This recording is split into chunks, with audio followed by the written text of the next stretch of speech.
அது கண்டிப்பா ஏற்றுக்கொள்ள முடியாது. பிரதானத்துவம் இந்த கூட்டத்துக்கு கூட்டப்பட்டது. ஏன் இவ்வளவு ஒரு கன்ஃபியூஷன்? நான் ரொம்ப சிம்பிளான ஒரு பர்சன். அவருக்கு வேற எந்த விதமான ரைட்ஸும் கிடையாது. என்ன வேணா இருக்கட்டும்ங்க.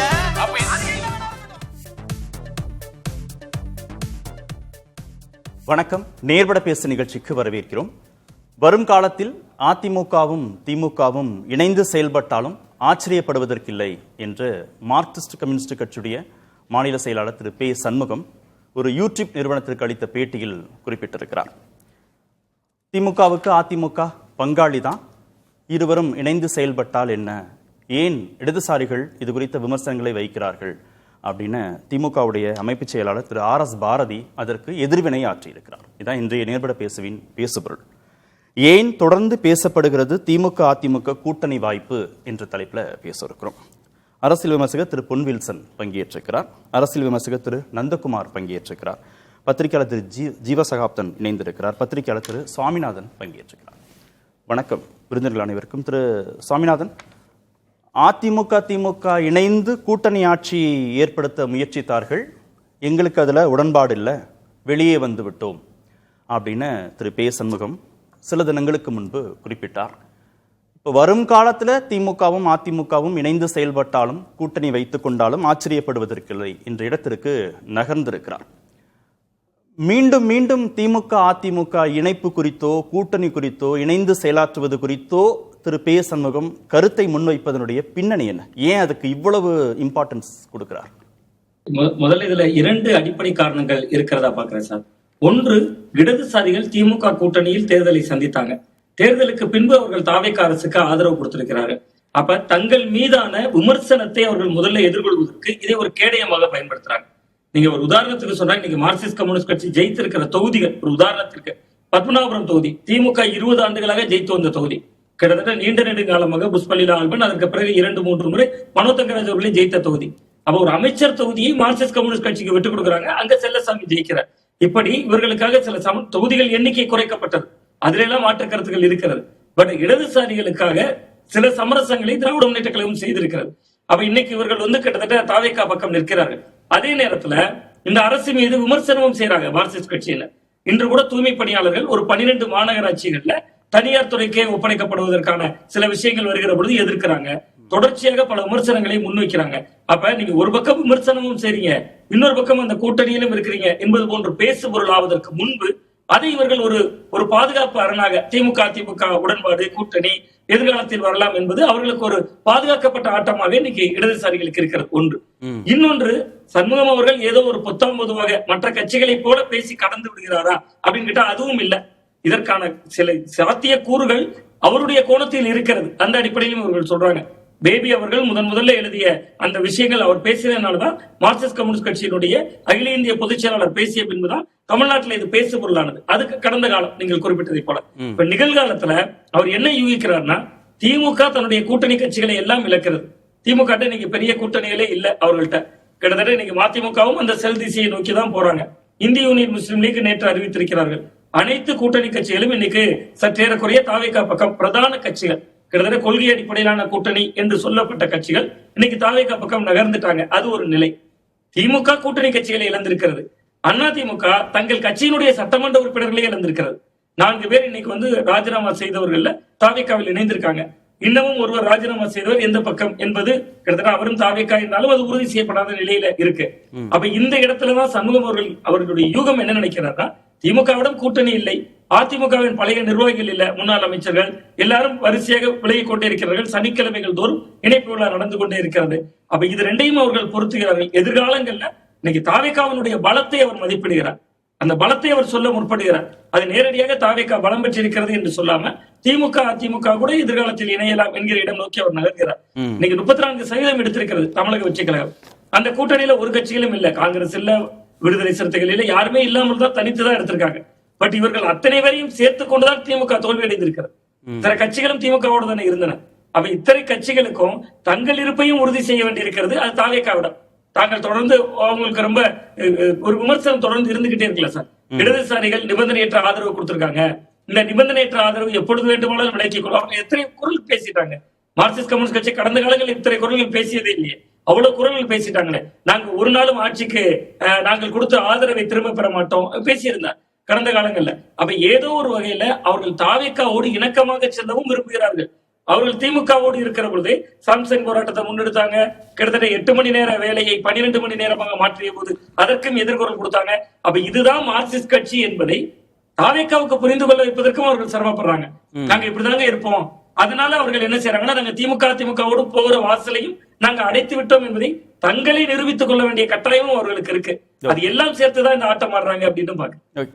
திரு பே. சண்முகத்துடைய பேட்டியில சித்தாந்த ரீதியாகவும் செயல்பாட்டு ரீதியாகவும் திமுகவையும் அதிமுகவையும் சமமா கருத முடியாது அப்படின்னு சொல்றாரு. திராவிட கட்சிகள் தங்களுடைய பழைய விழுமியங்களையும் கொள்கைகளையும் தற்காலத்தில் முழுமையா கடைபிடிக்கிறது இல்ல. அரசியல்ல ஓட்டு வாங்கறதுக்காக அவர்கள் சாதிய பாகுபாடுகள் ஆணவ கொலைகளுக்கு எதிராக களத்துல நின்று போராடுறதில்ல. இன்று தம் கொள்கைகளை பல சமரசங்களில் செய்து கொண்டு தங்களை தாழ்த்தி கொண்டிருக்கிறார்கள் அப்படின்னு சொல்லிட்டு தான் வருங்காலத்தில் திமுகவும் அதிமுகவும் இணைந்து செயல்படலாம்னு. ஆணவ கொலைகளுக்கு எதிராக செயல்படுறதில்ல, தேர்தல் அரசியலுக்காக தங்கள் கொள்கைகளில் சித்தாந்தங்களில் சமரசம் செய்து கொண்டு தங்களை தாழ்த்திக்கிறாங்க. இதெல்லாம் தெரிஞ்சு கடந்த காலங்களில் இடதுசாரிகள் கூட்டணி வச்சாங்க திமுகவோடு அதிமுகவோடும். இந்த நெருடல் இல்லையா? கூட்டணி வச்சுக்கும் போது இந்த நெருடல்லாம் இல்லையா அவங்களுக்கு திமுகவோடும் அதிமுகவோடும் கூட்டணி வச்சுக்கும் போது? இல்ல, இன்னைக்குதானே ஒரு புதிய வாய்ப்பு வந்திருக்கு. இதுவரை புதிய வாய்ப்புகள் இல்ல. இந்த 2 திராவிட கட்சிகளுக்குள் இடதுசாரிகள் பயணிக்க வேண்டிய தேவை இருந்தது. இது இடதுசாரிகள் தான் கொள்கை சித்தாந்தம் போன்ற விஷயங்கள்ல இருந்து இப்படி எல்லாம் பேசுகிறார்களே என்று தடமாறுறாங்கன்னு நான் பாக்குறேன். ரொம்ப ரொம்ப முக்கியமா சார், இன்னைக்கு ஆணவ படுகொலைக்கு எதிராக திமுகவும் பேசல, அதிமுகவும் பேசல. இன்று இவர்கள் கூட்டணியில் இருக்கிற தாவேகா பேசியிருக்கா? கவின் கொலை சம்பவம் இப்பொழுதுதான் நடந்தது. கிட்டத்தட்ட விஜய் அவர்கள் அரசியல் களத்திற்கு வந்த பின்புதான், தமிழக வெற்றி கழகம் தன்னுடைய பயணத்தை தொடங்கிய பின்புதான் கவின் ஆணவ படுகொலை நடந்தது. அது பேசியதா ஏதாவது தமிழக வெற்றி கழகம்? அப்ப அவர் அதையும் சேர்த்துதான் விமர்சனத்துக்குள்ளாக்கணும். அது ஒன்று சார். இன்னொன்று, இந்த உலகத்திலேயே கொள்கை எதிரியிடம் இருந்து கொள்கை எடுத்தவர்கள் தாவேக்கா தான் நான் நினைக்கிறேன். கொள்கை எதிரி யாரு? பாஜக. பாஜகவினுடைய தலைமைத்துவம் யாரு? பிரதமர், அரசு முறை தலைமைத்துவம் நரேந்திர மோடி அவர்கள். அவர் செய்தியாளர்களை சந்திக்க பண்றாரு. அவர்களிட கொள்கையை எடுத்துக்கொண்டு தாவேக்காவும் செய்தியாளர்களை அதனுடைய முதல்வர் சந்திக்க பண்றாரு. அப்ப அதையெல்லாம் தானே மார்க்சிஸ்ட் கம்யூனிஸ்ட் கட்சி அதையும் அலச வேண்டுமே. அப்ப நீங்க இடதுசாரிகள் என்றால் தராசு முன்மாறி இருப்பவர்கள். அப்ப அதற்குள்ளேயே அவர்கள் தங்களுடைய நிலைப்பாட்டை மாற்றுறாங்கல்ல. இடதுசாரிகளும் வழக்கமான அரசியல் கட்சியை போல இந்த தேர்தல் முடிவுகளுக்கு பின்பு மாறி இருக்கிறார்கள் அப்படின்னு. உறவு எப்படி இருக்கு? தாவேக்கா இடதுசாரிகள் உறவு எப்படி இருக்கு? அதிமுகவிலிருந்து சட்டமன்ற உறுப்பினர்கள் ராஜினாமா செஞ்சுட்டு தாவேக்கா பக்கம் போறாங்க. இடைத்தேர்தல் வந்தால் மீண்டும் அவர்களுக்கு போட்டியிட வாய்ப்பு வழங்கப்படலாம். அதுல தாவேக்கா கணிசமான இடங்களில் வெற்றி பெற்றால் தற்போது ஆதரவு கொடுத்திருக்கக்கூடிய சில கட்சிகளின் எண்ணிக்கை தேவைப்படாமல் கூட போகலாம் அப்படின்லாம் யூகம் எதிர்பார்க்கப்படுகிறது தாவேக்கா தரப்புல. அந்த அடிப்படையில தாவேக்காவுடனான உறவை இன்னும் நெருக்கமாக்கணும், இன்னும் பலமாக்கணும். எந்த நிலையிலும் தாவேக்கா இடதுசாரிகள் உறவுல சிக்கல் வந்துடக்கூடாதுன்னு திரு பே. சண்முகம் நினைச்சு இப்படி பேசுறாரா? ஆமா சார், நிச்சயமா அவர் அதை நோக்கி தான் பேசுகிறார். காரணம் தாவேக்கா அரசின் மீதான நம்பிக்கை என்பது 2வது. 34% ஓட்டை காட்டியிருக்கிறார் தமிழ்நாட்டில். விஜய் அவர்கள் நடந்து முடிந்த சட்டமன்ற தேர்தலில் தனிப்பெரும் கட்சியாக 34%, 108 இடங்களை பிடித்து விட்டார். அது இடதுசாரிகள்கிட்ட இனிமேல் நம்முடைய அரசியலுக்கு விஜய் என்கிற அந்த முகம் ஓரளவுக்கு கை கொடுக்கும் அப்படின்னு அவர்களுடைய நம்பிக்கை திமுகவில் இருந்து தாவேக்கா பக்கம் திரும்பி விட்டது சார். நீங்க நான் இடதுசாரித்துவ கொள்கை அவர்களுடைய சித்தாந்தம் என்பது கடந்த 5 ஆண்டு திமுகவோட கூட்டணி தான். 8 மணி நேர வேலையை 12 மணி நேரமாக மாற்றிய போது போராட்டம் பண்ணாங்க. தொழிலாளர் சட்டங்களுக்கு மீதான விஷயங்களின் போது போராட்டம் பண்ணாங்க. சாம்சங் விவகாரத்துல போராட்டம் பண்ணாங்க. அப்ப அவங்க என்னன்னா, எங்களோட கொள்கை அது, நாங்க போராடுவோம். இன்னைக்கு அவர்கள் போராடுவதற்கு அறிவித்திருக்கிறார்கள். கிட்டத்தட்ட 12 மாநகராட்சியில நீங்க எப்படி தனியாருக்கு கொடுக்கலாம் அப்படின்னு சொல்லி போராட்டத்தை தொடங்குறாங்க. இன்னைக்கு அதே மாதிரி உதயநிதி ஸ்டாலின் அவர்களுடைய அந்த எதிர்கட்சி தலைவருடைய திருத்தத்தை சேர்த்ததுக்கு கண்டனம் தெரிவிக்கிறாங்க. அப்ப நாங்க கண்டனம் தெரிவிப்போம். அப்ப கண்டனம் தெரிவிக்கும் போது திமுகவுக்கு தெரியும் இடதுசாரிகள் இப்படிதான் செயல்படுவாங்க. தாவேக்காவுக்கு அது புதுசு. அப்ப நாங்க தாவேக்கா கூட உறுதியா இருக்கோங்கிறதுக்காக திமுகவை தாழ்த்தினாதானே தாவேக்கா கிட்ட இருக்கிற நம்பகத்தன்மையை காப்பாற்றிக் கொள்ள முடியும். அப்ப இவர்கள் இதற்காகவும் இவர்கள் இந்த அரசியல் ஆட்டத்தை ஆடுகிறார்கள் தான். சரி, திரு வில்சன், திரு பே. சண்முகம் சொன்ன ஸ்டேட்மெண்ட்டுக்கு பின்பாக இருக்கக்கூடிய அரசியல் நோக்கத்தை கடந்து இவ்வளவு நாள் எதிராக நின்று களம் கண்ட அதிமுகவும் திமுகவும் ஒன்று சேர்ந்துருவாங்களோ, கூட்டணி வச்சிருவாங்களோ அப்படின்ற அந்த ஸ்டேட்மெண்ட்டே ஒரு அதிர்ச்சியாகவே அணுகப்படுது. கடந்த முறை தேர்தலுக்கு பின்பு, முடிவுகளுக்கு பின்பு 2 பேரும் சேர்ந்து ஆட்சி அமைக்க போறாங்க அப்படிங்கிற போதும் அது ஒரு இணக்கமான ஒரு நிகழ்வாக பார்க்கல, ஏற்றுக்கொள்ளக்கூடிய நிகழ்வாக பார்க்கல, கடும் எதிர்வினைகள் வந்தது. எதிர்காலத்தில் அப்படி ஒன்று நடந்தாலும் அது ஒரு சுமூகமான ஒரு இணக்கமான ஒரு உறவாக இருக்க போறது இல்லைங்கிறதான் பார்க்குறாங்க. திரு பே சண்முகத்துடைய பொலிட்டிக்கல் ஸ்டேட்மெண்ட்டை கடந்தே இதை நீங்க சொல்லுங்களேன், இதை டீகோட் பண்ணுங்களேன். இல்லை, ஒரு என்னன்னா ஒரு முழுக்க தவறான புரிதலோடையே இது அணுகப்படுகிறது. ஏனென்றால் சந்திரசேகருக்கு ராஜீவ்காந்தி ஆதரவு கொடுத்து அவர் 54 எம்பிக்கள் ஆதரவு 1991 நவம்பரில் வைக்கும்போது காங்கிரஸும் ஜனதாதளும் இணைஞ்சு ஆட்சி அமைக்கிறாங்கன்னு யாருமே சொல்லலை. ஜனதாதள் சந்திரசேகர் ஆட்சி அமைக்க வெளியே இருந்து இவர் ஆதரிக்கிறார் தான். ஆனால் இந்த வார்த்தை எப்படி வந்துச்சு? ஆனால் இது எப்படி புரிதல்? இப்போ நீங்கள் சொன்ன 2 பேரும் மறுத்தாலும் அது ஒருவேளை பேசப்பட்டு இருக்கலாம். அப்படி பேசப்பட்டது கூட என்ன விவாதிக்கப்பட்டதுன்னா, அதிமுக ஆட்சி அமைக்க அதிமுக முதலமைச்சராக நாங்கள் ஆதரிக்கிறோம்ன்ற மாதிரி தான் பேசப்பட்டதாக வந்துச்சு. வெளியிருந்து எல்லாரும், ஆமாம், வெளியிருந்து தான் வந்துச்சு. ஆனால் எப்படி இணைஞ்சுன்ற வார்த்தை எங்கேருந்து வந்துச்சு? அது ஒன்று. 2வது விஷயம் சொல்கிறேன், இன்னைக்கு சண்முகம் அவர்கள் சொல்கிற விஷயத்திலே சொல்கிறேன். இப்போ சாமிநாதன் சொன்ன மாதிரி தன்னுடைய தவறை மறைக்க, தன்னுடைய துரோகத்தை மறைக்க அவர் இதை பயன்படுத்துகிறாரோன்னு. இப்போ அவர் சொன்ன வார்த்தையில் 2 விஷயங்கள் இருக்குது. முதல் விஷயம் என்ன, இவங்க அதிமுக ஆட்சி அமைக்க திமுக உதவிச்சு, அதை கூட்டணின்னு சொல்கிறார் அவர். அந்த வார்த்தையே தவறு. 2 பேரும் சேர்ந்து வைக்கிறாங்க, அது எங்ககிட்ட சொன்னாங்கன்னு. யார் சொன்னா? ஒரு சண்முகத்துக்கிட்ட விஜய் பேசினார், கூட்டணிக்கு இன்விடேஷனுக்கு, அதை சொன்னார். விஜய் தேடி பார்த்தார். அதுபோல் அதிமுக ஆட்சி அமைக்க திமுக ஆதரவிக்கிறது சண்முகம் ஒரு மாநில தலைவர், அவர் ஒரு 2ஆம் கட்ட 3ஆம் கட்ட தலைவர் இல்லை, அவர்கிட்ட நேரடியாக யார் பேசுனது, யார் அழைப்பு விடுத்தது, அது ஏன் அவர் சொல்லலை? முதல் விஷயம். 2வது விஷயம் என்னன்னா, இப்போ அடுத்து எதிர்காலத்தை பற்றி அவர் கணிக்கிறார். எதிர்காலத்தில் 2 பேரும் ஒன்றா சேருவாங்க. ஒருவேளை அவர் சொல்கிற கற்பனைக்கே 2 பேரும் ஒரே கூட்டணியில் இருக்கிறாங்கன்னா, அந்த மாதிரி ஒரு கூட்டணி அமைஞ்சா ஜென்மத்துக்கு அந்த கூட்டணிக்கு நாங்கள் போக மாட்டோம்னு அவரால் சொல்ல முடியுமா? இன்னைக்கு சொல்ல அதை சொல்லியா அவரு? இவங்க 2 பேரும் ஒரு கால கூட்டணி வச்சாலும் வைக்கலான்றாரு. ஆனா அந்த கூட்டணி அப்படி வச்சாங்கன்னா நாங்க போக மாட்டோம், ஏன்னா ஏற்கனவே ஆதரிக்கிறதுக்கே நாங்க ஆதரிக்காம தூய சக்தி தாவேக்காவை ஆதரிச்சோம். அதனால இனிமேல் ஒருவேளை நான் கற்பனை பண்ற மாதிரி எதிர்காலத்தில் அவங்க சேர்ந்தாலும் நாங்க அவங்க கூட போவே மாட்டோம்னு அவரால் சொல்ல முடியுமா? இல்ல, இப்படி அமைஞ்சிடவே கூடாதுங்கிறதான அவருடைய பதற்றம். இந்த ஒரு கூட்டணியா ஏற்படவே கூடாதுங்கிறதான அவருடைய, அவர் அமையும் தானே சொல்றாரு. எதிர்காலத்தில் அமையும், அமைஞ்சாலும் அமைஞ்சா நாங்க போக மாட்டோம்ன்றத சொல்லுங்க. அது அமையிறது அவங்க பார்த்துக்கலாம். 1925 ஆரம்பிக்கப்பட்ட கம்யூனிஸ்ட் கட்சியை மாநில அந்தஸ்தே பிடிங்கிட்டாங்க இந்த மார்க்சிஸ்ட் கம்யூனிஸ்ட் கட்சி. அவங்க கூட இருந்து அவங்க கொதவலையை நசுக்கி இன்றைக்கு தேசம் ஃபுல்லா மாநில அந்தஸ்து போயிடுச்சுங்க. மார்க்சிஸ்ட தவிர தாய் கட்சிக்கு மாநில அந்தஸ்து போயிடுச்சு, அகில இந்திய அந்தஸ்து போயிடுச்சு. அப்போ அப்படி 1965 வெளியே மார்க்சிஸ்ட் லெனினிஸ்ட்னு பிரிஞ்சு அன்னைக்கு ரத்த கலரி ஆகி இன்றைக்கு எப்படி அவங்க ஒரே அணியில் என்ன பண்ணிக்கிறாங்க? அதை பற்றி விமர்சனத்தை ஏன் சொல்லலை? சொல்லுங்க. அதனால இன்னைக்கு நீங்க அதிமுக திமுக ஒன்னா சேருமான சாத்தியம் கிடையாது. நிச்சயமா கண்ணு கட்டின தூரம் வரைக்கும் இன்றைய சூழ்நிலை சாத்தியம் கிடையாது. அது உண்மை. திமுக வேற, அதிமுக வேற. சேரவே சேராதுன்னு ஒன்னும் முடிவா சொல்லவும் முடியாது. எப்படி சேரவே சேர மாட்டாங்க அப்படின்னு, எதிர்காலத்தில் சேர மாட்டாங்கன்னு ஒரு முடிவாகவும் சொல்ல இல்ல சார். இன்னைக்கு இப்போ பிஜேபியும் காங்கிரஸும் சேராதுன்னு இன்னைக்கு உங்களால சொல்ல முடியுமா? எந்த காலத்திலும் சேர மாட்டாங்கன்னு. ஏன்னா விடுதலை அப்போ காங்கிரஸும் கம்யூனிஸ்டும் பிரதான எதிரிகள். சேருவாங்கன்னு கற்பனை பண்ணி பார்த்தோமா? ஒன்றும் வேணாம் சார். மே 4ஆம் தேதிக்கு முன்னாடி விடுதலை சிறுத்தைகள் தாவேக்காவை ஆதரிப்பாங்க, RSS பிள்ளையை ஆதரிப்பாங்கன்னு யாராவது நினைச்சு பார்த்துருப்போமா? இப்போ இதே கேள்வி என்கிட்ட கேட்டுதான் என்ன சொல்லியிருப்பீங்க? அது எப்படிங்க ஆதரிப்பாங்க? சொல்லியிருப்போமா இல்லையா? அதுதான் அந்த வாசல்ல நின்று சொன்னாரு யாரு, இந்திய யூனியன் முஸ்லீம் தலைவர் காதர் மொய்தீன். நேற்றும் திமுகவோடு, இன்றும் திமுகவோடு, நாளையும் திமுகவோடு, என்றைக்கும் திமுகவோடு சொல்லிட்டா அவங்க போயிட்டாரு.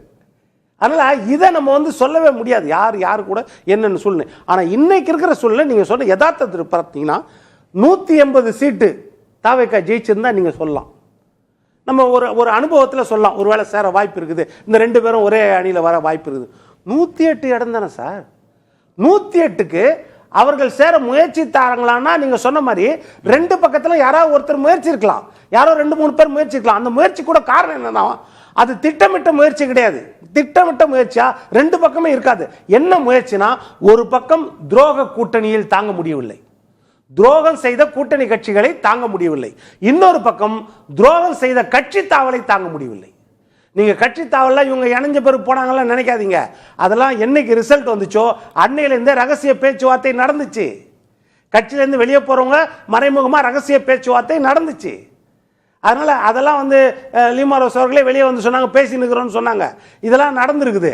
அதனால இதெல்லாம் தாங்க முடியாம இந்த பக்கமும் ஒரு சில பேர் உணர்ச்சி வசப்பட்ட அந்த கோபத்தின் வெளிப்பாடோட திமுக சைட்லயும் ஒரு சில பேர் வந்து முயற்சி செய்திருக்கலாம், தவறு கிடையாது, முயற்சி செய்திருக்கலாம். ஏன்னா கடந்த காலங்களில் ஜனதாதளுக்கு கர்நாடகாவில் குமாரசாமி 37 எம்எல்ஏ தான், காங்கிரஸ் தனியா நிக்குது, காங்கிரஸ் 78 எம்எல்ஏ. ஆனால் 104 எம்எல்ஏக்கள் பெற்று தனி பெரும் கட்சியாக சிங்கிள் ராஜஸ்ட் பார்ட்டி எடியூரப்பா பிஜேபி அந்த கட்சியை வந்து அழைக்கிறார் கவர்னர். சுப்ரீம் கோர்ட்டுக்கு போறாங்க காங்கிரஸ், அழைக்க கூடாது, சிங்கிள் மெஜாரிட்டி பார்ட்டியை அழைக்க கூடாது, மற்றபடி எதிர இருக்கிற நாங்க சேர்ந்தா அழைக்கலாம். எதிர் துருவங்களாக இருந்த ஜனதாதள் காங்கிரஸ் ரெண்டும் மெஜாரிட்டி சிங்கிள் மெஜாரிட்டி பார்ட்டியை புறக்கணிச்சுட்டு இவங்க 2 பேரும் சேர்ந்து 37 இடம் மட்டுமே ஜெயிச்ச குமாரசாமியை நாற்காலியில் உட்கார வச்சு அழகு பார்த்தாங்க.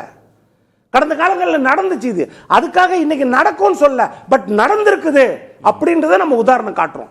அதனால இன்னைக்கு இருக்கிற சூழ்நிலைக்கு நடக்க சாத்தியம் கிடையாது. ஒருவேளை நீங்க சொன்ன மாதிரி தமாகா 24 மணி நேரம் அந்த தலைவர் உண்மையாக உழைத்த மக்களுக்காக மிகப்பெரிய புரட்சியை செய்து எதிர்காலத்தில் இருந்தால் அந்த மாதிரி நடக்கக்கூடிய வாய்ப்பு இருக்கலாம். ஓகே திரு நந்தகுமார், என்ன தப்பு? நாங்க 2 பேரும் பங்காளி தானே, இணைந்து செயல்பட்டால் என்ன தவறு? அதிமுக ஒன்றும் தீண்டத்தகாத கட்சி இல்லைங்கிற இடத்துக்கு ஆர்எஸ் பாரதி நகர்ந்துட்டார். ஏன் திரு பே சண்முகம் மீண்டும் மீண்டும் அதிமுக திமுக கூட்டணி குறித்தோ அவங்க இணைந்து செயல்படுவது குறித்தோ அவ்வளவு விமர்சனங்களை வச்சுட்டே இருக்கிறார்? இல்லை, இது வந்து ஒரு நீட்சி தான். 4ஆம் தேதிக்கு அப்புறம் நடந்த முயற்சியினுடைய நீட்சி. அது பேபி அவர்கள் சொல்றாரு, சிபிஎம் சண்முகம் சொன்னார், அண்ணன் திருமாவளவன் அவர்கள் ஒரு தனியார் தொலைக்காட்சி ஒரு நீண்டதொரு பேட்டியே கொடுத்தாரு. என்ன தேதி, எந்த நேரத்துக்கு போனோம், யார் பேசினாங்க எங்ககிட்ட, நாங்கள் அதுக்கு என்ன சொல்லிக்கிட்டு வந்தோங்கிறதெல்லாம் சொல்கிறாங்க. அடுத்தது அதிமுகக்குள்ளாரியே இருக்கக்கூடிய அதிருப்தி எம்எல்ஏக்களும் இதே குற்றச்சாட்டுகளை வச்சாங்க. அப்போ இந்த மாதிரி இருக்கும்போது இன்னைக்கு சுவாமிநாதன் சொல்கிறது கூட பார்த்தாக்கா கம்யூனிஸ்டுகள் வந்து தாவேக்காவை குளிர்விக்கிறதுக்காக இந்த மாதிரி பழி போடுறதுக்காக சொல்கிறாங்கன்றாரு. இன்னைக்கு கூட சட்டசபையில் மேகதாதுவனுடைய தீர்மானத்தை கொண்டு வரும்போது லீடர் ஆஃப் அப்போசிஷன் கொடுத்த சஜஷனை அதில் இன்க்ளூட் பண்ணதுக்கு சண்முகம் ஐயா அவர்கள் பொது மேடையில் எதிர்ப்பு கொடுத்து பேசியிருக்கார். அப்போ இதெல்லாம் வந்து கம்யூனிஸ்டுகளுடைய ஐடென்டிட்டி, ஐசோலேட்டட் ஐடென்டிட்டி. அதே மாதிரி இன்னைக்கு கம்யூனிஸ்டுகள் விரும்பி இருந்தாலும் அவர்களும் 2 பேரும் இன்னைக்கு மந்திரி சபைக்குள்ளார போகணும்னு நினைச்சிருந்தா போயிருந்திருக்கலாம். ஆனா அவங்க போகல. இதே கேள்வியை வந்து திமுக கூட்டணியில் இருக்கும்போதே கேட்கப்பட்டது. இதே ஐயா சண்முகத்துக்கிட்ட விடுதலை சிறுத்தைகள் ஆட்சியில் பங்கு கேட்கிறாங்களே, நீங்க ஏன் அதுக்கு வரமாட்டீங்களான்னு சொல்லும்போது, இல்ல திமுக முதலாளித்துவ கட்சி, நாங்க தொழிலாளர் நலன் சார்ந்த கட்சி, அவங்க கூப்பிட்டு எங்களை சீட்ல உட்கார சொன்னா கூட நாங்க உட்கார மாட்டோம்னு சொன்னார்.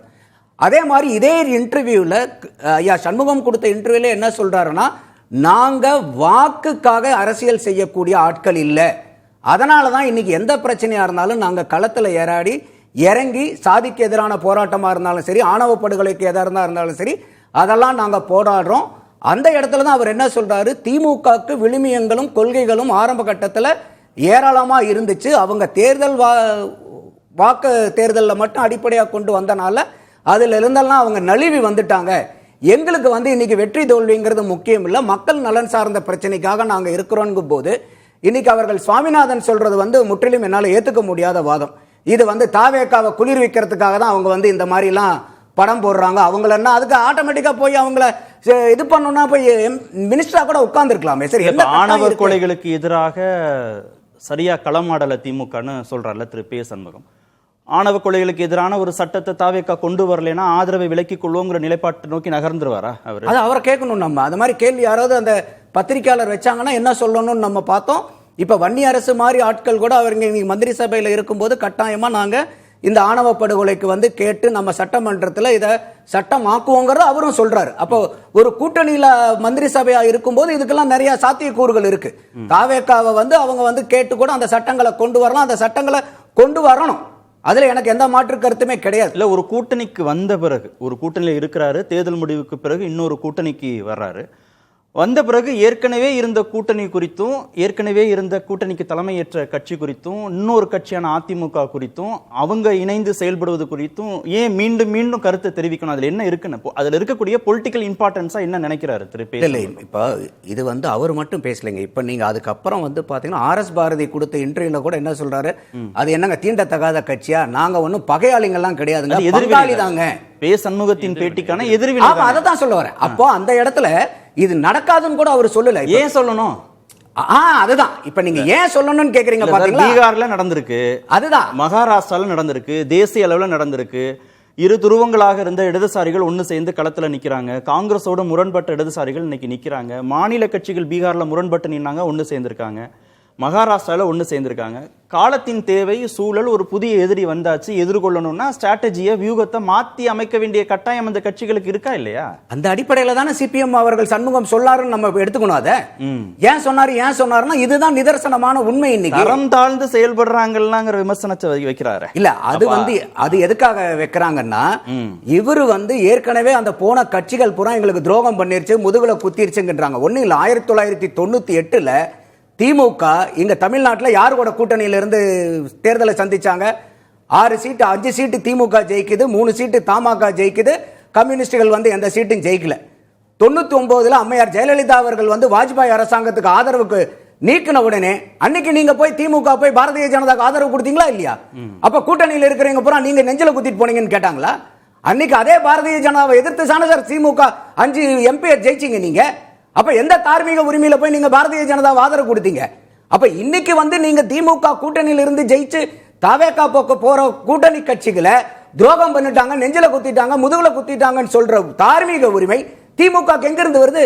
நீங்க தானே சார் இதுக்கு எக்ஸாம்பிள் செட் பண்ணிருக்கீங்க 1999. அந்த விமர்சனங்களுடைய சூடு தாங்க முடியாம தான் திரு பே சண்முகம் இவ்வளவு காட்டமா விமர்சிக்கிறார். இல்ல, அவரு வந்து நீங்க சொன்னீங்க இல்லையா, இப்ப பல மாநிலங்களை குறிப்பிட்டு ஒவ்வொரு கட்சிகளும் பலகீனப்பட்டு போகும்போது ஏதாவது ஒரு வகையில தங்களை பலப்படுத்திக்கணுங்கிறதா எல்லா கட்சியினுடைய யதார்த்தமான ஒரு நடைமுறையா இருக்கும். அப்போ இன்னைக்கு எம்எல்ஏக்களுடைய அடிப்படையில மட்டும் பார்க்கும்போது 2011 23 எம்எல்ஏக்கள் இருந்த திமுக 15 ஆண்டு காலம் கழிச்சு இன்னைக்கு தான் அவங்களுக்கு கம்மியான எம்எல்ஏக்கள். சோ 15 வருடம் பின்தங்கி இருக்காங்க. இதே அதிமுக 1996 4 எம்எல்ஏக்களை ஜெயிச்சாங்க. அதுக்கப்புறம் 30 வருடங்கள் கழிச்சு இன்னைக்கு தான் அவங்களுக்கு கம்மியான எம்எல்ஏக்கள். அப்ப எம்எல்ஏக்கள் அடிப்படையில் பார்க்கும்போது திமுக 15 ஆண்டுகள் பின்தங்கி இருக்குது, அதிமுக 30 ஆண்டுகள் பின்தங்கி இருக்கும் போது இந்த 2 பிரதான திராவிட கட்சிகளுக்கும் தங்களை திடப்படுத்திக்க கூடிய காலத்தினுடைய கட்டாயம் இருக்கு. ஏன்னா நீங்க சொன்ன மாதிரி இன்னைக்கு புது அரசியல் சக்தி உருவாயிருக்கு. அப்ப நம்ம 2 பேரும் ஒன்னா சேர வேண்டிப்ப நீங்க தாவேகாவோடு ஏன் தேர்தலுக்கு பிறகு போனீங்க அப்படின்னு கேட்கும்போது, என் கட்சி நான் எடுக்கிறதாங்க முடிவு, எங்கள் கட்சிக்கு நாங்க எடுப்போம், முடிவு எடுப்போம் அப்படின்னு தானே திரு பே சண்முகம் சொன்னார். திமுக கிட்ட சொல்லிட்டு வரணும்னா எங்களுக்கு ஒன்றும் அவசியம் இல்லை, எல்லா கட்சியும் சொன்னது எங்கள் கட்சிக்கு நாங்க முடிவு எடுக்கணும் தானே சொன்னார். திமுகவும் அதிமுகவும் சேர்ந்து கூட்டணி வைக்கணுமா, இல்ல ஒரு கட்சிக்கு இன்னொரு கட்சி ஆதரவு கொடுக்கறதா, இல்ல ஒரு கட்சி தேர்தலை போட்டியிடட்டும் இன்னொரு கட்சி விட்டு கொடுக்கட்டும்னு ஒரு முடிவு எடுக்கிறாங்களா? இது எல்லாமே இந்த 2 கட்சிகளும் சேர்ந்து எடுக்க வேண்டிய முடிவு. அந்த முடிவை மக்கள் ஒண்ணு ஏற்பாங்க இல்ல நிராகரிப்பாங்க, அவ்வளவுதான். திராவிட கட்சிகள் தங்களுடைய பழைய விழுமியங்களையும் கொள்கைகளையும் தற்காலத்தில் முழுமையாக கடைபிடிக்கிறது இல்லை. தேர்தல் அரசியல ஓட்டு வாங்குறதுக்காக அவங்க சாதிய பாகுபாடுகள், ஆணவ கொலைகளுக்கு எதிராக களத்தில் நின்று போராடுறது இல்லைங்கிறதெல்லாம் திமுகவோட அதிமுகவோட கூட்டணி வைக்கும் போது அந்த விமர்சனத்தை அவர் வைக்கல. பே சண்முகம் வைக்கல. கூட்டணியிலேருந்து வெளியே வந்துட்டாரு, இன்னொரு இடத்துக்கு போயிட்டாரு, தொடர்ந்து அந்த கூட்டணியில நீடிக்க போறாருன்னு ஒரு துணிச்சல் வந்த பிறகுதானே திமுகவையும் அதிமுகவையும் இவ்வளவு கடுமையா விமர்சிக்கிறாரு அவரு. இல்ல கம்யூனிஸ்டுகள் அங்க இருக்கும் போதுல விமர்சிச்சிருக்கணும் அவரு. கம்யூனிஸ்டுகள் அவ்வளவு இவங்களுக்கு துணிச்சல் அங்க போனதுக்கு அப்புறம் தான் வந்துருச்சுன்னு குறைச்சு மதிப்பிடுறதுக்கு நான் தயார். அங்க இருக்கும்போது விமர்சி கம்யூனிஸ்டுகள் யார் ஆட்சியில் இருந்தாலும் எந்த சக்திகளுக்கு எதிராகவும் குரல் கொடுத்தவங்க தான் கம்யூனிஸ்டுகள். அது நம்ம பாரம்பரியமாவே பார்த்துக்கிட்டு வந்திருக்கோம். அப்ப இன்னைக்கு இருக்கக்கூடிய சூழ்நிலையில அவர் அதிமுக திமுக சேர்றதுக்கு வாய்ப்பு இருக்குன்னு சொல்றாரே ஒரே அதை வந்து பரிகாசம் பண்ணல. அவர் எந்த இடத்துலயும் பரிகாசம் பண்ணல, பரிகாசமா தான் இருக்குது. இல்ல அவர் பரிகாசம் பண்ணல. அந்த இவர் ஐயா இவர் பண்ணும்போதுதான் என்ன சொல்றாரு, ஆர்எஸ் பாரதி சொல்றாரு இந்த மாதிரி வந்து இதுக்கு முன்பானது. இதுக்கு முன்பு ஒரு அறிக்கை விட்டுருப்பாரு, நீங்க படிச்சிருப்பீங்க. இந்த பேட்டிக்கு முன்பாக 2 பேரும் சேர்றாங்கன்னு தான் நாங்க வந்துட்டோம் வெளியே. அதான் நான் சொல்ல வந்தேன். அதான் நான் முதல்ல சொன்னேன். நான் சொல்றேன் ஒரே ஒரு விஷயம் மட்டும் நேயர்களுக்கு தெளிவுபடுறது. இதற்கு முன்பு ஒரு சில தினங்களுக்கு முன்பு ஒரு பெரிய அறிக்கையை கொடுத்திருக்காரு, அதை படிச்சு பார்க்கலாம். 2 காரணங்களை அவர் சொல்றாரு. ஒன்று அதிமுக திமுக கூட்டணி அரசு அமையறதுல எங்களுக்கு விருப்பம் இல்லை, அதனால நாங்கள் வந்து வெளியில வந்தோம். இன்னொன்று குடியரசுத் தலைவர் ஆட்சி அமைஞ்சிடக்கூடாதுங்கிறதுக்காக வெளியே வந்தோங்கிற நிலைப்பாடு தான் அவர் சொல்றார். இதை வந்து அவர் சொல்லிட்டு தான் நாங்கள் வந்து தாவேக்காங்கிற ஒரு நிலைப்பாட்டை நோக்கி நகர்ந்தோன்னு அவர் சொல்றார். அப்புறம் இதை வந்து அவர் பொலிட்டிக்கலாக அதை சொல்லலைன்னு எப்படி நீங்க சொல்றீங்க? இல்லை இல்லை, எனக்கு புரியல உங்க கேள்வி. அதிமுகவும் திமுகவும் கூட்டணி அமைஞ்சு அரசு அமைஞ்சிடக்கூடாது, எங்களுக்கு அதில் விருப்பம் இல்லைங்கிறதுனால தான் வெளியில வந்தோம். கரெக்ட். குடியரசுத் தலைவர் ஆட்சி அமைஞ்சிடக்கூடாதுங்கிறதுக்காக தான் நாங்க தாவேக்காவுக்கு ஆதரவு கொடுத்தோம்னு அவர் சொன்ன பிறகு இதை வந்து அவர் ஒரு வாய்ப்பா தான் சொல்றாரு அப்படின்னு நீங்க இதை எப்படி சொல்லிருவீங்கன்னு கேக்குறேன். இல்ல இது நான் சொன்னது வந்து நேற்றைய பேட்டியில 4ஆம் தேதி நடந்தது என்னன்னாக்கா, நீங்க ஜனநாயகத்துல தனிப்பெரும்பான்மை இருக்கக்கூடிய கட்சியை நீங்க கூப்பிடணும், அதுதான் ஜனநாயகம். திமுக அண்ணா திமுக ரெண்டையும் ஒண்ணு சேர்த்துனீங்கன்னா கூட தாவேக்கா ஜெயிச்ச 108 விட கம்மி சரிங்க. அப்ப அந்த 2 கட்சியை சேர்த்துனா கூட 106 சீட்டு. அந்த 106 சீட்டை கூட்டு நீங்க எதுக்கு ஆட்சி அமைக்கிறதுக்கு முயற்சி பண்றீங்கிறதா திமுக கூட்டணி கட்சியில இருந்த அத்தனை பேருடைய முரண்பாடுகளும். இன்னும் திருமாவளவன் அண்ணன் ஒரு படி மேல போய் எதிர்கால திமுகவினுடைய அரசியலே சூன்யமாயிருங்கிற வார்த்தையை பயன்படுத்துறாரு. அந்த இடத்துல திமுக கூட்டம் எங்களுக்கு கூப்பிட்டு பேசினாங்க 7ஆம் தேதி, நான் இதே வார்த்தையை பயன்படுத்தினேன், கம்யூனிஸ்டுகளும் இதே சிந்தனைகளை தான் சொன்னாங்க அப்படின்னாங்க. அப்போ சண்முகம் அவர்கள் 4ஆம் தேதிக்கு முன்னாடி அவர் ஏன் வந்து திமுக அண்ணா திமுக கூட்டணி வேண்டான்றார்னா, ஏற்கனவே 108 சீட்டு ஜெயிச்சு தனிப்பெரும்பான்மையா ஒரு கட்சி இருக்கும் போது அவங்களுக்கு வாய்ப்பு கொடுக்கறதா ஜனநாயகமே ஒழிய, அதை விட்டுட்டு 59 சீட்டும் 47 சீட்டும் 2 சேர்த்துனீங்கன்னா கூட அதை விட கம்மியானது. இது எந்த இடத்திலும் ஜனநாயகத்துக்கு ஏற்புடையது இல்லைங்கிறது தான் அன்னைக்கு சிபிஎம் சொன்னதனுடைய வாதத்தினுடைய அடிப்படை அர்த்தம். ஜீவா, மார்க்சிஸ்ட் கம்யூனிஸ்ட் கட்சிகள் மீது தொடர்ந்து விமர்சனங்கள் திமுக தரப்புல வைக்கப்படும். துரோகம் பண்ணிட்டாங்க, முதுகுல குத்திட்டாங்க, தேர்தல் முடிவுக்கு பிறகு கூட்டணி மாறிட்டாங்க. அந்த விமர்சனங்களுக்கான எதிர்வினையாக தான் திரு பே சண்முகத்துடைய பேட்டியை பார்க்க வேண்டியதா இருக்கா? இல்லை, தொடக்கத்திலேயே சொன்ன மாதிரி இந்த தாவைக்க அரசை ஒரு மார்க்சியம் பயின்றவர்கள், கம்யூனிசம் அறிந்தவர்கள், ஒரு தொழிற்சங்க அரசியல் உணர்ந்தவர்களால் இந்த அரசை ஆதரிப்பதில் அவங்களுக்குள்ளேயே 1008 முரண் இருக்கு. தினமும் பாலபாரதி இந்த அரசை ஒரு முதலாளித்துவ அரசு, எவ்வளவு மோசமான தொழிலாளர் விரோத அரசு, தூய்மை பணியாளர் தனியார் மயமாக்கல், தொடர்ச்சியாக முதலாளித்துவத்துக்கு ஆதரவாக இருக்குங்கிறத பாலபாரதி போன்றவர்கள் போடுறாங்க. கனகராஜ் போன்றவர்கள் இன்னைக்கு ஸ்கூலில் நடந்த அந்த பாட்டு வாடி வாடி கைப்படாத சீடியை பார்த்து ஒரு கம்யூனிஸ்ட் கதறாங்க. ஒரு அரசு ஒரு அமைப்பு எந்த அளவுக்கு முதலாளிகளுக்கு சாதகமாக இருக்குது அப்படின்னு பார்த்து கதறாங்க. ஆனால் கட்சியோட முடிவு அவங்களுக்கு ஆதரவு தர்றது. ஒரு செய்தியாளர் நீங்கள் விஜய் கட்சியை ஆதரிக்கிறீங்களான்னு கேட்டால் அடுத்த நிமிஷம் பதறிக்கிட்டு இல்லை நாங்கள் ஆதரவு தரோம் உள்ளெல்லாம் இல்லைங்கிறாங்க. அதை பதட்ட வருது. ஆதரிக்கிறீங்களான்னு கேட்ட உடனே அவங்களால ஆமான்னு சொல்ல முடியல. ஜெயலலிதா கூட்டணியில் இருக்க சிபிஎம் இவ்வளோ பதறலை, ஆமாம் அதிமுகவில் இருக்கோம்னாங்க. திமுக கூட்டணியில் இருக்க சிபிஎம் இவ்வளோ பதறலை, ஆமாம் அங்கே இருக்கிறோம்னாங்க. தாவைக்கால இருக்கிறவங்களால ஆதரிக்க முடியல. சு வெங்கடேசன் போன்றவர்கள் வந்து விஜய் கட்சியை அந்த தேசிய கீதம் 2 தடவை பாடினா என்ன, 100 தடவை பாடினா என்னன்னு வலதுசாரிகள் கேட்குற டோனில் இன்றைக்கி அவர் கேட்டிருக்கிறாரு. அதிர்ச்சியாக இருக்குது சமூக வலைதளமே. சு வெங்கடேசனா இந்த பாரதிய ஜனதாவை, இந்த இந்தி திணிப்பை, இந்த சமஸ்கிருத திணிப்பை எதிர்த்து அந்த சு வெங்கடேசனா, அந்த கீழடி நாயகனா இப்படி பேசுகிறாருன்னு அதிர்ச்சியாக இருக்காங்க.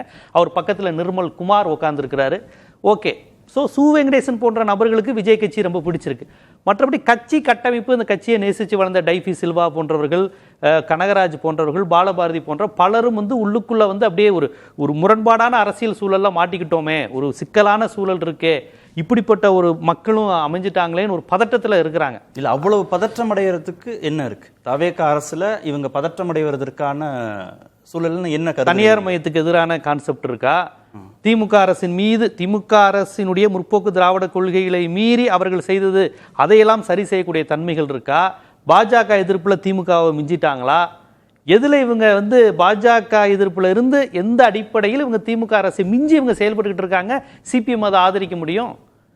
தேசிய கீதத்தை கடைசியாக பாட முடியாது, முதல்ல பாடணும்னு சொன்ன ஆர்.என். ரவியை ஓட விட்ட திமுகவோடு சிபிஎம் நின்ற போது அது இயல்பு. திருப்பரங்குன்றத்தில் வந்து கோர்ட் தீர்ப்பே கொடுத்தாலும் கொள்கைக்காக தான் நிற்போன்னு சொன்ன ஸ்டாலினோட சிபிஎம் நின்னது இயல்பு. இன்னைக்கு வலிந்து திணிந்து இட்டுக்கட்டி அவங்க ஆதரவு தர வேண்டிய நிலையில இருக்கிறாங்க. நான் சொல்றாமைகள் திமுக அதிமுக இருக்குன்னு தானே பே சண்முகம் சொல்றாரு. மே 4ஆம் தேதிக்கு பிறகு அந்த மே 4ஆம் தேதிக்கு அப்புறம் அந்த போதாமைகள் வந்துருச்சுங்கிறாங்க. திமுக அதிமுக என்ன கொள்கை தெளிவு போயிருச்சு, எண்ணெயிலிருந்து போயிருச்சுன்னு அவங்க சொன்னாங்கன்னா எனக்கு திராவிட கட்சிகள் தங்களுடைய பழைய விழுமியங்களையும் கொள்கைகளையும் தற்காலத்துல முழுமையா கடைபிடிக்கிறது இல்ல. ரொம்ப முக்கியமா திமுகவும் அதிமுகவும் சித்தாந்த ரீதியாக ஒன்று இல்லைன்னு அவர் சொல்றார்.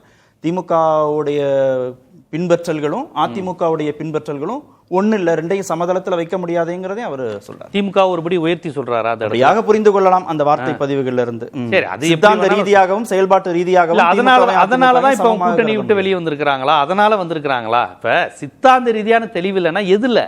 திராவிட இயக்கத்தின் அடிப்படை கொள்கையான வடவர் எதிர்ப்புல இருந்து பின்வாங்கிட்டாங்களா? எதுல இருந்து பின்வாங்கிட்டாங்க? பாஜக எதிர்ப்புல இருந்து எதுல இருந்து பின்வாங்கிட்டாங்க அப்படிங்கிற அரசியல் இருக்குல்ல. 1967 முதலாளித்துவ கட்சியான சுதந்திரா கட்சியுடன் சிபிஎம் கூட்டணி வைத்தது. பி ராமமூர்த்தி சிபிஐ கூட்டணி வைக்கல, சிபிஎம் கூட்டணி வச்சாங்களே. அப்போ இவங்க சித்தாந்தத்திலிருந்து விலகிட்டாங்கன்னு சொல்ல முடியுமா? அந்த ஒரு தேர்தலை வச்சு ராஜாஜியோட எப்படி வைக்க முடியும்? பி ராமமூர்த்தி இவங்க முதலாளித்துவ கட்சி, இவங்க வந்து பாட்டாளி வர்க்க கட்சி, கூட்டணி வச்சாங்களே. அப்போ ஒரு கருத்து, ஒரு கான்செப்ட்னா எதுக்கு சொல்றீங்கன்னு இருக்குல்ல. அப்போ 67 கூட்டணியே விமர்சனமான கூட்டணி தானே. காமராஜர் வேணும்னு பெரியார் நிற்கிறதும், ராஜாஜி பக்கத்தில் அண்ணா நின்னதும் விமர்சனமான கூட்டணி தானே, முரண்பாடான கூட்டணி தானே. இதையெல்லாம் எடுத்து வந்து இப்போ பேச போறீங்களா? எமர்ஜென்சியை எதிர்த்து திமுகவுடன் நின்ன சிபிஎம் அடுத்த எலெக்ஷன்ல எமர்ஜென்சியை ஆதரித்த எம்ஜிஆரோட கூட்டணி வச்சாங்க. இதை இப்போ எடுத்து பேசிக்கிட்டு இருக்க முடியுமா? இப்படி ஒவ்வொரு தேர்தலாக எடுத்து பேசினா எல்லாருக்குமே சுயமுரண் உண்டு, கருத்து முரண் உண்டு, கருத்தியல் முரண் உண்டு. எதன் அடிப்படையில் 77 ஆரம்பிச்சு கொஞ்ச நாள்லயே எந்த அடிப்படையில் எமர்ஜென்சியை ஆதரித்த எம்ஜிஆர் எப்படி ஆதரிச்சாங்க? நான் எப்பவுமே இந்த மாதிரியான விஷயங்கள் சொல்லி இதெல்லாம் தப்புன்னு சொல்றவன் கிடையாது. இதை வைத்து சிபிஎம் விமர்சிக்க முடியாது, விமர்சிக்கவும் கூடாது.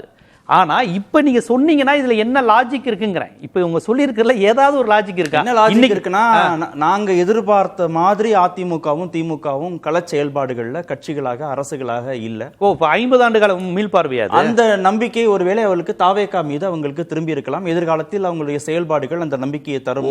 50 ஆண்டு கால கலைஞர், ஜெயலலிதா, ஸ்டாலின் தராத நம்பிக்கையை விஜய் அவங்களுக்கு தந்திருக்காரு அப்படின்னு பொருள் படலாமா? அப்படித்தானே அதோட அர்த்தம். இப்போ நீ சொல்லியிருக்காங்கன்னா கலைஞருடைய இடதுசாரி, கலைஞர் பெருசாக இடதுசாரி சிந்தனை இல்லை, அதிமுக இடதுசாரிகளுக்கு சார்பாக இல்லை, ஸ்டாலின் இல்லை. ஆனால் விஜய் கார்ப்பரேட் முதலாளி என்று தன்னை கார்ப்பரேட் கிரிமினல் என்று சொல்லிக்கொண்ட விஜயின் மீது அவங்க நம்பிக்கை வந்திருக்குன்னு எடுத்துக்கலாமா? அப்படியே தான் அவங்க சொல்லியிருக்கிறாங்களா? இதை நீங்கள் கேளுங்க, அவங்க மறுப்பாங்க. விஜய் ஆட்சியை ஆதரிக்கிறேன்னு அவங்க எந்த இடத்துலையுமே சொல்லலைங்க. ஆதரவு தருகிறோம், ஜனாதிபதி ஆட்சி வந்துடக்கூடாது. அதுதான் நீங்கள் அழகாக கேட்டீங்க. ஜனாதிபதி ஆட்சி வந்துடக்கூடாதுன்னு ஆதரிக்கிறீங்களா, இல்லை திமுகவுடன் இருக்கிற முரண்பாடால் ஆதரிக்கிறீங்களா? ஏதாவது ஒன்று தானே உண்மையாக இருக்க முடியும். இப்போ இவ்வளோ விமர்சனங்கள், ஒரு மாதத்தில் சட்டம் ஒழுங்கு சீர்கேடு, பாலியல் வன்கொடுமைகள் நடக்குது, தொழிலாளர்கள் மீது இன்னைக்கு அடக்குமுறை, இன்னைக்கு நீட்டு இதில் பண்ணதில் காவல்துறை நடந்துக்கிட்ட விதம் பாலபாரதியிலேருந்து எல்லா சிபிஎம் தோழர்கள் கடுமையாக விமர்சனம் பண்ணி போட்டிருக்கிறாங்க. இப்போ வந்து இது என்ன, எந்த அடிப்படையில் அவங்க ஆதரிக்கிறாங்க? அவங்களால ஆதரிக்க முடியல. பாருங்க, சு வெங்கடேசன் போன்றவர்களும் ஆதரிக்கிறாங்க. சிபிஎம் கட்டமைப்பு ஆதரிக்குதான்னு கேட்டால் அதில் வந்து விமர்சனம். அவங்களால அது முழுமையாக அதை ஆதரிக்க முடியல. பொதுச் செயலாளருக்கும் மாநில செயலாளருக்கும் இரண்டாம் கட்ட தலைவர்களுக்குமே முரண்பாடு இருக்கு. கட்சி கம்யூனிஸ்டுகள்ங்கிற அந்த தத்துவத்தை ஏந்தி வந்த பலருமே விஜய் கட்சியை நீங்க ஆதரிக்கலாம்னு கேட்டா மனதா அவங்களால ஆதரிக்கிறேன்னு சொல்ல முடியல. ஏதோ பண்றோம் அப்படிங்கிற மாதிரி தான் சொல்றாங்க. உள்ளுக்குள்ள விமர்சனம் பண்ணா நம்மளோட கடுமையான விமர்சனம் வைக்கிறாங்க. அதுதான் உண்மை. திரு சாமிநாதன், நாங்க பங்காளி தான், சேர்ந்து செயல்படுறதுல என்ன தப்பு? அதிமுக என்ன தீண்டத்தகாத கட்சியான திரு RS பாரதி கேட்கிறார்ல, சேர்ந்து செயல்பட்டா என்ன அப்படின்ற எண்ணமோ, இல்ல தாவேகாவை எதிர்கொள்வதற்கு இருவரும் சேர வேண்டியது கட்டாயம் அப்படிங்கிற இடத்துக்கோ அதிமுகவும் திமுகவும் நகர்ந்து இருக்கிறாங்களா சமீப நாட்கள்ல? இல்ல, அது காலத்தின் கட்டாயமாக மாறி இருக்கிறது. அது உடனடியா நடக்காது. கிட்டத்தட்ட இன்னைக்கு தாவேகாவிடம் 34% வாக்கு வங்கி இந்த தேர்தலில் காட்டியிருக்காங்க. இத்தனைக்கும் இந்த தேர்தலில் 2 கூறுகள் இருக்கு சார். ஒன்று, விஜய் வெற்றி பெறுவார் என்கிற நம்பிக்கையோடு மக்கள் முழுமையாக அளித்த வாக்கும் இது இல்லை. அதனால இந்த வாக்கு சதவீதமே இறுதியானது நம்ம சொல்லிட முடியாது. ஒரு போட்டு பார்ப்போம் என்று பார்த்தவர்களும் இருப்பாங்க. நிச்சயமா விஜய் மட்டும்தான் வெல்வார். 4 முனை போட்டியாக இருந்தாலும் விஜய் வெர்சஸ் அதர்ஸ்னு களம் மாறியதும் ஒரு காரணம். அப்ப திமுக அதிமுக தங்களுடைய இருப்பை அடுத்து 2-3 சோதனைகள் செய்வதற்கான வாய்ப்பு இருக்கு. அடுத்து வரக்கூடிய உள்ளாட்சி தேர்தலில் ஒரு மதிப்பீடு செய்வாங்க. அது இந்த ஆட்சி நடந்து கொண்டே இருக்கிறது. அப்ப அடுத்து வரக்கூடிய உள்ளாட்சி தேர்தலில் திமுக அதிமுக தாவேகா 3 முனை போட்டி இருக்கிற பொழுது அது எப்படியாக வருகிறது என்று பார்ப்பதற்கு ஒரு வாய்ப்பு இருக்கு. அடுத்து வரக்கூடிய நாடாளுமன்ற தேர்தல், அதுலயும் விஜய் தாக்கம் இருக்கா என்று மதிப்பீடு செய்வாங்க. அதற்கு பின்பு வேண்டுமானால் 31ல, அதுவும் என்னுடைய யூகம் என்ன நினைக்கிறேன்னா, திமுக இணைவதற்கோ கூட்டணியாக தேர்தலை சந்திப்பதற்கோ வாய்ப்பே இல்லை. அப்படி சந்தித்தா கிரவுண்ட்ல அந்த அலைன்ஸ் ஜெல்லே ஆகாது. நீங்க திமுக காங்கிரஸ் நீண்ட கால உறவே ஜெல்லாங்கலையே. கிரவுண்ட்ல 28 தொகுதிகளில் போட்டியிட்டு அவர்களால் வெல்ல முடிந்தது 5 தொகுதிகள் தானே. அப்ப முற்றிலும் நேர் எதிர் துருவத்தில் இருக்கக்கூடிய கட்சிகள், ஒருவரை ஒருவர் விமர்சித்த கட்சிகள், அது கிரவுண்ட்ல அவ்வளவு சீக்கிரம் ஜெல்லாகாது. அப்ப அப்படியான ஒரு வாய்ப்பு என்பது இல்லை. ஆனால் எது அந்த இடம் விஜய்க்கு ஒரு நெருக்கடியாக எப்படி மாறலாம்னா, முதல்வர் விஜய் அவர்களுக்கு எப்படி மாறலாம்னா, திமுகவும் அதிமுகவும் இன்னைக்கு எப்படி திமுகவோடு போட்டி போட்ட கட்சிகள் தேர்தலுக்கு பின்பு சேர்ந்து கொண்டார்களோ அது மாதிரியான சூழல் ஏற்படலாம். இருவரும் நீங்க விஜயை வீழ்த்த வேண்டும் என்று சொன்னால், தாவேக்காவை வீழ்த்த வேண்டும் என்று சொன்னா, இரண்டுல ஏதோ ஒரு கட்சி 120, 119 இடங்களை படிக்கணும். ஆனா இனிமேல் இருக்கக்கூடிய அரசியல் சூழல்ல தமிழ்நாட்டுல யாராலும் தனிப்பெரும்பான்மை என்கிற இலக்கை அடைய முடியாது. காரணம் என்னன்னா, நீங்க சார் இந்த தேர்தலில் விஜயலை வீசியது 34% ஓட்டு எடுத்தார். ஆன பிறகு 118 இடம் அவருக்கு கிடைக்கலையே. அப்ப நீங்க அதிமுக களத்திலே இல்லைன்னு சொல்றாங்க. 1 கோடி பேர் அந்த கட்சிக்கு வாக்களித்திருக்கிறார்களே. அப்ப இந்த களம் இருமுனை போட்டியாக மாற வேண்டும் என்று அதனால்தான் விஜய் விரும்புகிறார். திமுகவும் அதிமுகவும் 35% திமுகவும் அதிமுகவும் தனிச்சு பெற்று அதை சீட் கன்வர்ஷனா மாத்தி அதுக்கப்புறம் தேர்தலுக்கு பிறகு இணைவார்கள் அப்படின்னு சொல்றீங்களா? சாத்தியமா? ஆமா சார், அது 35% பெற வேண்டிய அவசியமே இல்லையே.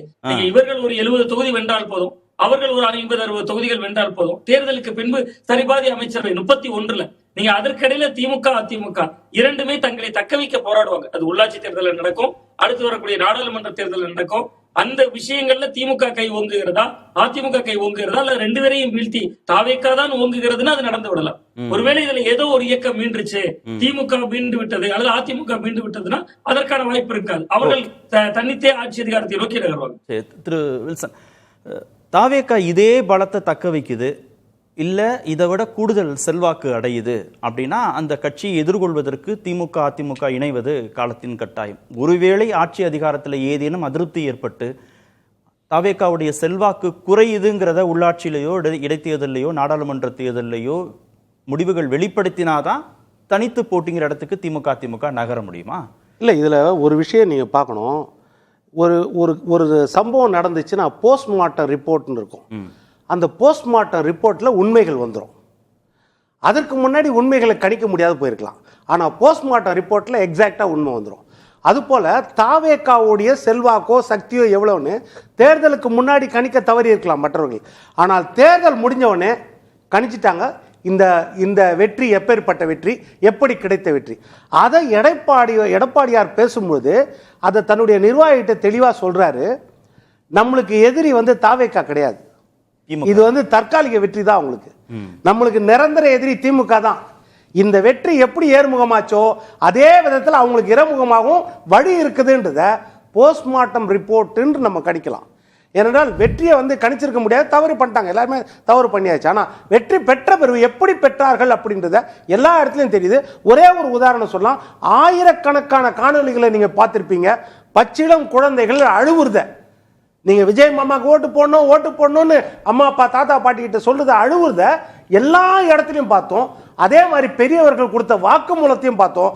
எந்த காலத்திலையும் எம்ஜிஆர் பிரியும் போதோ வைகோ பிரியும் போதோ இல்லைன்னா காங்கிரஸ்ல இருந்து காமராஜர் பிரியும் போதோ இவருக்கு போடுங்க என்று பிள்ளைகள் அழுததையும் நம்ம பார்த்தது கிடையாது. நான் பிள்ளைகளுக்காகத்தான் போட்டேன்னு பெற்றோர் சொன்னதையும் நம்ம பார்த்தது கிடையாது. இதுல கணிசமா பார்த்தோம். இனிமே இதெல்லாம் அடுத்த தேர்தலில் நடக்காதுன்றீங்க. அடுத்த தேர்தலில் இதையெல்லாம் அதை தான் வச்சு அவர் சொல்றாரு. அதுக்கு அடுத்து என்னன்னா தாவேக்காவுடைய அணுகுமுறையும் இல்ல தாவேக்காவோட அணுகுமுறையே விட்டுருவோம். தாவேக்கா செல்வாக்கு குறையுதுன்னே வச்சுக்குவோம். அதிமுக கடந்த பலத்தோட இருக்கா? அவங்க கிட்ட இருக்கிற முன்னாள் நாடாளுமன்ற உறுப்பினர்கள், சட்டமன்ற உறுப்பினர்கள், அந்த கட்சி நிர்வாகிகள் பலத்தோட அப்படியே இருக்கா? நம்ம ரொம்ப நாளா சொல்லிட்டு இருக்கோம் இதே தான். 1,24,00,000 ஓட்டு இந்த தடவை கூட்டணி, 1,04,00,000 ஓட்டு அவங்க தனியா வாங்குது. திமுக 1,54,00,000 ஓட்டு. இப்ப நம்ம தொடர்ந்து பார்க்கதான கூட்டணி. திமுக தனியா வாங்கினது 1,19,00,000 ஓட்டு. கிட்டத்தட்ட 10-15 லட்சம் ஓட்டு வித்தியாசம். அதே 17.5 லட்சம் தான் திமுகவுக்கும் தாவேக்காவுக்கும் வித்தியாசமே 17.5 லட்சம் தான். இந்த கூட்டணியா? ஆமா, திமுக கூட்டணியா தாவேக்கா தனிச்சு? கூட்டணி இருந்தாலும் தனியா இருந்தாலும் ஒரே அம்சம் தானே சார். இப்போ திமுக இப்ப தாவேக்கா கூட்டணி வைக்குது, 35% தாவேக்கா மட்டும் எடுத்துருமா? அடுத்த தேர்தல் கணிச்சே சொல்லுங்க. நீங்க எல்லாம் இருக்கிறாங்க சரி, இதே 35% எடுத்துட்டு மற்ற கட்சிகள்லாம் சேர்ந்து நாங்க 50% எடுப்போம் சொல்றாங்க. குறையுங்கிறதுக்கு என்ன உத்தரவாதம்? அததான் குறையும்ன்றதுதான் இன்னைக்கு எடப்பாடியார் சொல்றாரு. இல்ல சார், இது ஒன் டைம் ஓட்டர்ஸ் தான். இல்ல குறையுங்கிறதுக்கு என்ன உத்தரவாதம்? இல்ல குறைந்தபட்சம் அதே சதவீதத்தை தக்க வச்சா கூட சிரமம் தானே? இல்ல சார், அதே கூட்டணி தான் சார் 53% 2019 வாங்கினாங்க திமுக கூட்டணி. இன்னொன்னு ஒரே ஒரு விஷயம் சொல்லிடுறேன். குற்ற மனப்பான்மை கொஞ்சமாவது இந்த கூட்டணி கட்சிகளுக்கு இருக்கணும் சார். ஏன்னா தோத்த கூட்டணி தானே உங்களுது. நீங்க எப்படி ஜெயிச்சீங்களா? திமுக கூட்டணியில தோத்தவர்கள் தான் நீங்க. இன்னைக்கு என்னமோ நீங்க போய் பள்ளிகள்லயும் கல்லூரிலையும் மாரத்தான்லயும் போய் அமைச்சரா இருந்து காங்கிரஸ் டான்ஸ் ஆடுறாங்க அமைச்சர்கள்னா, அது மாதிரி பள்ளிகள்ல போய் ஆடுறாங்கன்னா நீங்க தோத்தவங்க சார். அதாவது உங்களுடைய அண்ணன் தோத்துட்டாரு, அதுல நான் பங்கெடுக்க மாட்டேன்னு சொல்லிட்டு நீங்க இன்னொரு அண்ணனை தேடி போயிட்டீங்க. ஆனா நீங்க கூட இருந்து தோத்தவர்கள் தானே, அது கொஞ்சமாவது யோசிக்கணுமா இல்லையா? திரு ஜீவா, இல்லை, இப்போ இந்த அரசினுடைய அந்த அரசின் மீது வரக்கூடிய விமர்சனங்கள், அமைச்சர்கள், எம்எல்ஏக்களுடைய விஷயங்கள் எதற்குமே ஒரு இடதுசாரியாக இருந்து அவங்க கொள்கை அடிப்படையில் அவங்களால பேச முடியல, இந்த அரசை பாராட்ட முடியல. இன்னைக்கு ஒரு ஆபாச பாட்டுக்கு ஒரு அமைச்சர் டான்ஸ் ஆடி இருக்காரு. எவ்வளவு விமர்சனங்கள் இருந்தாலும் திரு ஜீவா, அவங்க உள்ளாட்சிக்கோ நாடாளுமன்றத்துக்கோ இடைத்தேர்தலுக்கோ குறைந்தபட்சம் 31 சட்டமன்ற தேர்தல் வரைக்குமோ இந்த பக்கம் நகர்ந்து வருவாங்கன்னு உங்களுக்கு நம்பிக்கை இருக்கா? எவ்வளவு வேண்டுமானாலும் தாவேக்கா செல்வாக்கு இழக்கட்டும், அரசு மீது அவங்களுக்கு விமர்சனம் இருக்கட்டும், வருவாங்களா? இனிமே இந்த கூட்டணி உருவாகிறதுக்கு வாய்ப்பு இருக்கா? அது நமக்கு தெரியல. எது வேணா அவங்க முடிவு செய்ய வேண்டியது. ஆனா அப்ப என்ன அடுத்த ஆப்ஷன் என்ன? திமுக அதிமுகவுக்கு இவங்க வரப்போறது இல்லைன்னா இருக்கிற கட்சிகளை வச்சு ஒரு கூட்டணி இல்ல, இவங்க 2 பேரும் செய்யறது. அதாவது இது எல்லாமே ஊகம்தான். நான் கேட்பது என்னன்னா, இப்ப இவங்க ஒரு இடதுசாரி என்பவர் இன்ற அரசு பயங்கரவாதம், முதலாளித்துவம், இங்க இருக்கக்கூடிய சாதி வெறி, இங்க நடைபெற்று கொண்டிருக்கக்கூடிய அத்துமீறல்கள், இந்திய அரசியல் சட்டத்திற்கு எதிரான விஷயங்கள் இவங்கெல்லாம் செய்யறாங்கன்னு எதிர்த்து களம் காணுவதுதானே இடதுசாரிகளுடைய வேலை. இவங்க எதுக்கு திமுக அதிமுக கூட்டணி இப்ப தேர்தல் வரப்போகுதா, இதை பத்தி இவங்க பேசுறாங்க. திமுக அதிமுக ஒன்னும் சேர்ந்துருவாங்க, அவங்களுக்குள்ள அதிமுகவோட திமுக சரியான கொள்கை இருந்தது, பல இடங்கள்ல கொள்கையில இருந்து பிறந்துட்டாங்க. ஏன் சார் இப்ப அவங்க 2 பேருமே தோத்து போயிட்டாங்க. நீங்க வெற்றி பெற்ற கட்சியை நோக்கி ஓடி போய் உட்கார்ந்துருக்கீங்க, அவங்களா ஆதரிக்கிறீங்க, அந்த லெவலுக்கு போறீங்க. உங்க கட்சியில சில பேர் விஜய்க்கு ஆதரவு முழுமையா ஆதரிக்கிறாங்க. நீங்க உட்கார்ந்து மின்வெட்டு பிரச்சனை, பெண்கள் பிரச்சனை, சாதி ஆணவ படுகொலை, இதை பற்றிலாம் பேசணும். அதை பற்றி பேசாம திமுக அதிமுக ஒன்னு சேர்ந்து இதே சொல்லிக்கிட்டு இருக்கீங்க. சரி, அதுலயாவது ஒரு உறுதி இருக்கா? இவர் தான் பேசினாரு, இவர் தான் போன் பண்ணாரு, சொல்லப்பட்டது, தெரிவிக்கப்பட்டது. அவர் பேபிட்ட கேட்டா அது ஒரு வதந்திங்கிறாரு. இவங்க ஆட்கள் பேசினதுல யாராவது ஒருத்தர் திமுக இவர் இப்படி சொன்னாரு, அதிமுக இப்படி சொன்னாருன்னு சொல்றாங்கன்னா கிடையாது. போன் வந்துச்சு, சொல்லப்பட்டது, தெரிவிக்கப்பட்டது, அதுவுமே ஒரு அதுலயுமே ஒரு உறுதி இல்லை. அதே போல ரொம்ப தெளிவான கேள்வி, அவங்களுக்கு அதிமுக திமுகவை டிஃபேம் பண்ண வேண்டிய அவசியம் என்ன இருக்கு? அவங்கள மதிப்பிழக்க செய்ய வேண்டிய அவசியம் இடதுசாரிகளுக்கு என்ன இருக்கு? ஏன் அவங்க அப்படி சொல்லாதத நடக்காதத சொல்ல வேண்டிய அவசியம் என்ன இருக்கு? அப்ப உறுதியா சொல்லுங்க, நியாயப்படுத்தணும்ல, அதை உறுதிப்படுத்துங்க. அதாவது இப்ப இவங்க இந்த அரசை ஆதரிச்சுக்கிட்டு இருக்காங்க சார். இந்த அரசு எந்த அளவுக்கு உங்களுடைய இடதுசாரி பாட்டாளி வர்க்க சர்வாதிகாரத்தை ஆதரிக்குதுன்னு பேச வேண்டிய இடத்துல விட்டுட்டு, இவ்வளவு காலம் நீங்க கூட்டணி இருந்த கட்சி 60-70 வருஷத்துக்கு முன்னாடி கூட்டணியில மாறிச்சு, அவங்க கொள்கையில இழந்தாங்க, திமுகவும் அதிமுகவும் பேச வேண்டிய அவசியம் என்ன? திரு நந்தகுமார், தாவேகா தோற்கடிக்க முடியாத ஒரு கட்சி, அடுத்த 15-20 ஆண்டுகளுக்கு களத்தில் இருக்கக்கூடிய கட்சி, ஆட்சி பொறுப்புக்கு இருக்கக்கூடிய கட்சி, எதிர்க்கட்சிகளே இல்லாத சட்டமன்றம், இப்படிலாம் தாவேகா நிர்வாகிகள் பேசுவதை புரிந்து கொள்ள முடியும். ஆனால் இதே நம்பிக்கை இடதுசாரிகளுக்கும் இருக்கா? அதனாலதான் இதை எதிர்கொள்வதற்கு அதிமுக திமுக இணைந்து செயல்பட வேண்டிய ஒரு கட்டாயம் இருப்பதாக இவர்கள் புரிந்து கொள்கிறார்களா? அந்த மாதிரி கம்யூனிஸ்டுகளினுடைய எண்ணப்பாடு அப்படி இருக்காது. ஏன்னா எந்த ஒரு ஜனநாயகம் வலிமையாக இருக்கணும்னாலும் எதிர்கட்சிகள் ஸ்ட்ராங்காக இருந்தால் அது அளவுக்கு ஜனநாயகம் ஸ்ட்ராங்காக இருக்கும். எந்த ஒரு கட்சிக்கும் ஒரு செக்ஸ் அண்ட் பேலன்ஸ் இருக்கணும். அப்போ அந்த மாதிரி இருக்கும்போது அந்த செக்ஸ் அண்ட் பேலன்ஸ் தான் அப்போசிஷன் பார்ட்டி.